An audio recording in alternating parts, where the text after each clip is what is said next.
फ़ौरन ये नहीं कह सकते ना कि हुकूमत भाग रही है, और अगर हुकूमत भागेगी डायलॉग से तो ज़ाहिर बात है अपने ही नुकसान करेगी ना।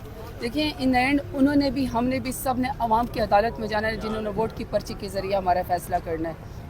तो अगर आप वक्ती कुर्सी की खातिर आप ये समझते हैं कि आप लोगों के हर जो है वो आवाज़ को दबा देंगे चाहे किसी भी तरीके से जबर करके, और बाद में उनको जो है कोई इम्यूनिटी मिल जाएगी फील्ड में जाके, ऐसा नहीं होगा। तो इसलिए हुकूमत को ना, मेरा ख्याल है कि अभी हम ये नहीं कह सकते कि वो भाग रही है, भागना बिल्कुल भी नहीं चाहिए। उनको भी मैच्योरिटी का मुजाहरा करना चाहिए, जिस तरह पाकिस्तान तहरीक इंसाफ मेरे लीडर खान साहब ने इतना बड़ा दिल करके, हालांकि देखें ना वो शख्स तो काल कोठरी के अंदर बैठा हुआ है, उसका तो गिला शिफा होना चाहिए, लेकिन उस शख्स ने अपने सारी तकलीफ आजमाइश बुला के कहा नहीं, ये मैं पॉलिटिकल कमेटी बना रहा हूँ और इसके पास मैंडेट है और ये जाके जो है हर एक से बात करे।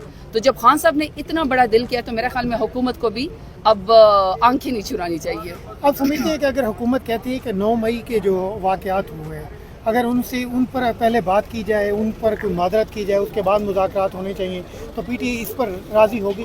नहीं, देखिए ये प्री शराइत नहीं हो सकती, टेबल पे बहुत सारी बातें हैं। हम ये समझते हैं कि 9 मई की आड़ में तमाम लोगों को यरगमाल बनाया गया, आपने जिसको सज़ा देनी है दे दें, लेकिन आप इस मसले के हक़ाइक़ से चशमपोशी तो ना करें ना। जिन लोगों ने आपके साथ 9 मई के बाद प्रेस कॉन्फ्रेंस की उनके तो सारे गुनाह धुल गए।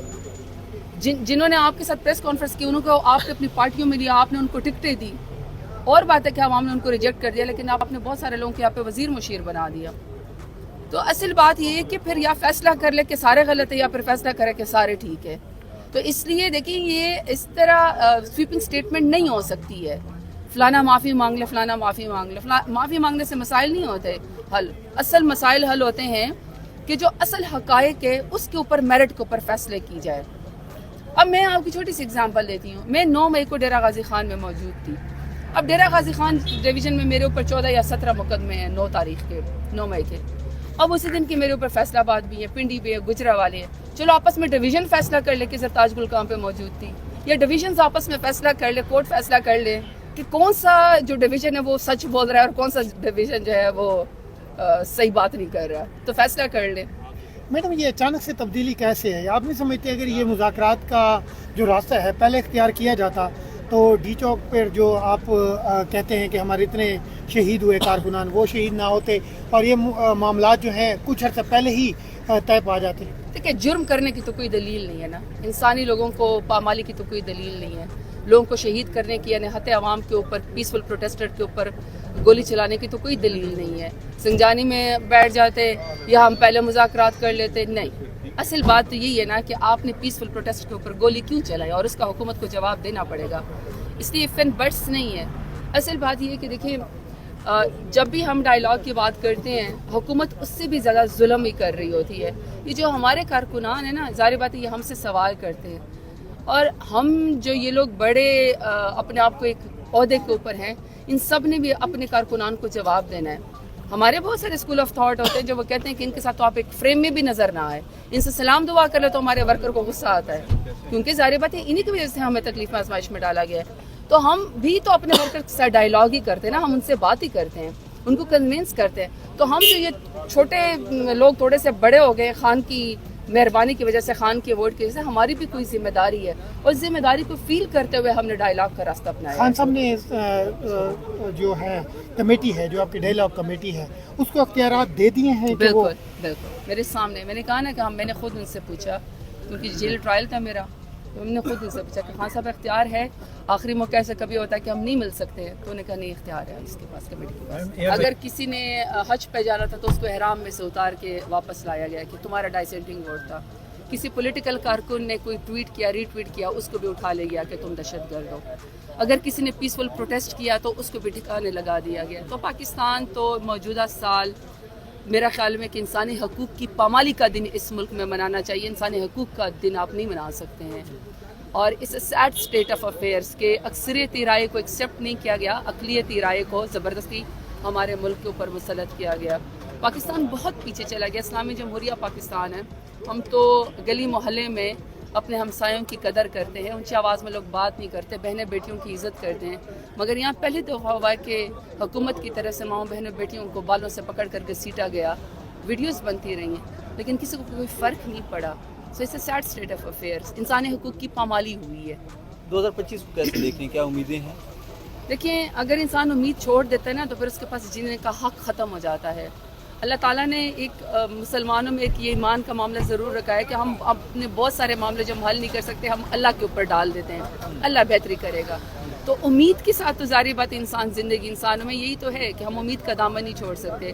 امید میری یہی ہے کہ پاکستان آگے جائے اور پاکستان میں کوئی ایسی اسپیس ضرور نکلے کہ پاکستانی لوگوں کی قدر کی جائے, عزت کی جائے. پاکستان کا نام جو ہے وہ ان لوگوں میں آئے کہ جہاں پہ ماؤں بہنوں بیٹیوں کی عزت ہوتی ہے, نہ کہ وہاں اسٹیٹ ٹیررزم کر کے حکومت کی ماں پہ ان کو تکلیف دی جائے. تو میری تو یہی خواہش ہے, میری یہ امید ہے کہ جو آنے والا سال ہے وہ پاکستان کی بہتری کے لیے ہو, لا اینڈ آرڈر پاکستان کے اندر ٹھیک ہو جائے, صوبائیت کا کارڈ جو کھیلا جا رہا ہے نون لیگ کی طرف سے اس کو ختم کیا جائے. کیونکہ میں یہ سمجھتی ہوں کہ دیکھیں ہماری ذاتی انائی, ہماری ذاتی جھگڑا بہت چھوٹا ہے, پاکستان بہت بڑا ہے. اگر ہم سب کی پرائیورٹی پاکستان ہوگی تو مجھے یقین ہے آنے والا سال پاکستان کی بہتری کے لیے ہوگا. تو آپ دھرنے کی ناکامی دے رہے ہیں. کوئی شخص پتھر کا نہیں بنا ہوا, کوئی شخص لوہے کا نہیں بنا ہوا, انسانی لوگ ہیں. جب آپ انسانی لوگوں کے اوپر گولیاں چلائیں گے تو سب پیچھے ہٹیں گے.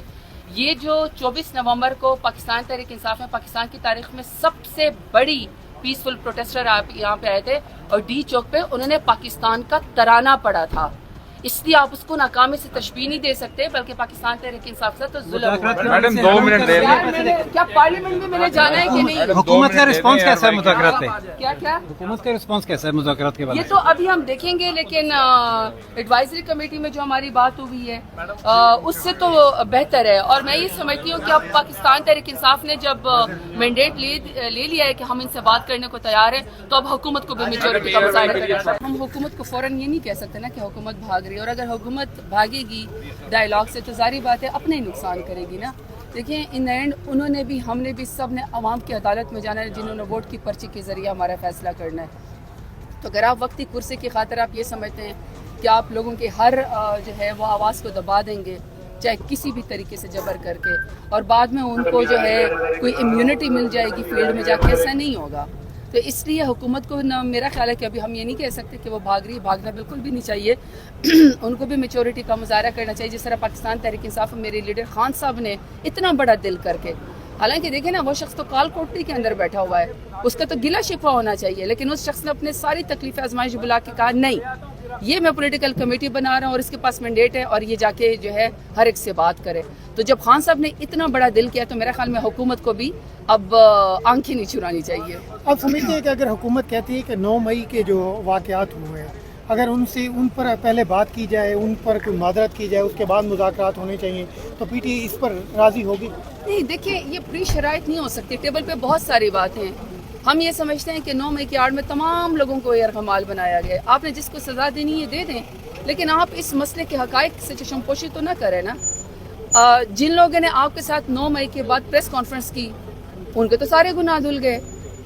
جنہوں نے آپ کے ساتھ پریس کانفرنس کی انہوں کو آپ نے اپنی پارٹیوں میں لیا, آپ نے ان کو ٹکٹیں دی. اور بات ہے کہ عوام نے ان کو ریجیکٹ کر دیا, لیکن آپ نے بہت سارے لوگوں کے یہاں پہ وزیر مشیر بنا دیا.